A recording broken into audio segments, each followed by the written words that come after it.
హైదరాబాద్ అనగానే చార్మినార్ ఎలా గుర్తొస్తుందో Nehru zoological park అలాగే గుర్తొస్తుంది. భాగ్యనగరం పర్యటనకు వచ్చిన ఎవరైనా జూ పార్క్ ని ఖచ్చితంగా విజిట్ చేయాల్సిందే.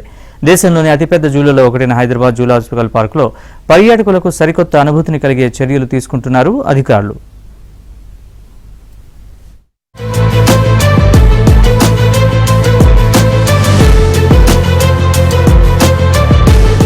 అడవుల్లో రాత్రులు ప్రయాణిస్తూ జంతువులను ప్రత్యక్షంగా చూస్తుంటే కలిగే ఆ అనుభూతే వేరని చెప్పడంలో సందేహం లేదు. అయితే ఈ అవకాశం ఇప్పుడు హైదరాబాదీలకు కూడా లభించింది. భారత కేంద్ర జూ అథారిటీ గతంలో విధించిన నైట్ సఫారీపై నిషేధాన్ని తొలగించడంతో హైదరాబాద్ జూలో నైట్ సఫారీని ప్రారంభించేందుకు ఏర్పాట్లు వేగంగా సాగుతున్నాయి.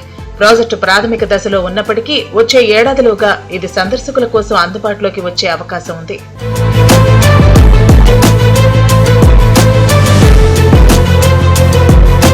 ఈ నైట్ సఫారీ సేవలు రాత్రి 6 గంటల నుంచి రాత్రి 11 గంటల వరకు కొనసాగుతాయి. సందర్శకులు రాత్రిపూట చురుగ్గా తిరిగే జంతువులను చూడొచ్చు. సాధారణంగా వీటిని పగటి వేళల్లో గమనించడం కష్టం. ఇందులో నిశాచర జంతువులు, రాత్రి జీవన విధానాన్ని పాటించే జాతులు ప్రధాన ఆకర్షణగా ఉండనున్నాయి. ప్రత్యేక లైటింగ్, సైలెంట్ వాహనాల ద్వారా వీక్షకులకు మర్చిపోలేని అనుభూతి లభిస్తుంది.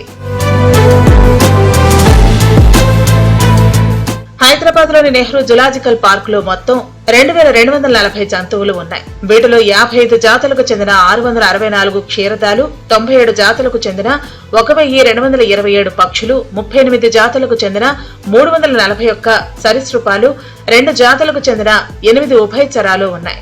జూ సహజ ప్రకృతి అందాలు, పలు రకాల నివాస, వలస పక్షులతో కనువిందు చేస్తోంది.